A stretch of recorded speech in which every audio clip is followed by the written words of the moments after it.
Double integration మీద ఒక problem చూద్దాం. సో ఇంటిగ్రేషన్ అంటే సింగిల్ ఇంటిగ్రేషన్ అంటే మనం చాలా ఈజీగా క్యాలిక్యులేట్ చేసేద్దాం. సో సింగిల్ కాబట్టి. సో డబుల్ ఇంటిగ్రేషన్ మీద ప్రాబ్లమ్స్ వచ్చినప్పుడు ఎలా సాల్వ్ చేయాలంటే చూడండి. So integration 0 to 2, integration 0 to 1 xy dx dy. అంటే ఒకసారి మనం xతో dxతో చేయాలి, ఒకసారి మనం yతో చేయాలి. సో ఫస్ట్ మనం yతో అయినా చేయొచ్చు ఆర్ xతో అయినా చేయొచ్చు. సో నేను ఫస్ట్ yతో క్యాలిక్యులేట్ చేస్తున్నాను. సో xని నార్మల్ పెట్టేసి x dxని సో ఫస్ట్ మనం yతో చేద్దాం. 0 to 1 y dy.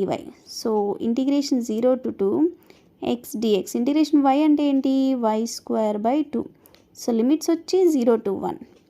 Integration x dx. So y square by 2, ఎక్కడైతే y ఉందో అక్కడ 1 సబ్స్టిట్యూట్ చేయండి. 1/2 మైనస్ 0 సబ్స్టిట్యూట్ చేయాలి, అంటే మైనస్ 0 అంటే 0 వస్తుంది కదా. So leave it dx. So 1/2 already ఉంది కదా. సో 1/2 ఇక్కడ పెట్టండి. లిమిట్స్ ఎంత, 0 to 2. x ఇంటిగ్రేషన్ ఏమవుతుంది, x స్క్వేర్ బై 2.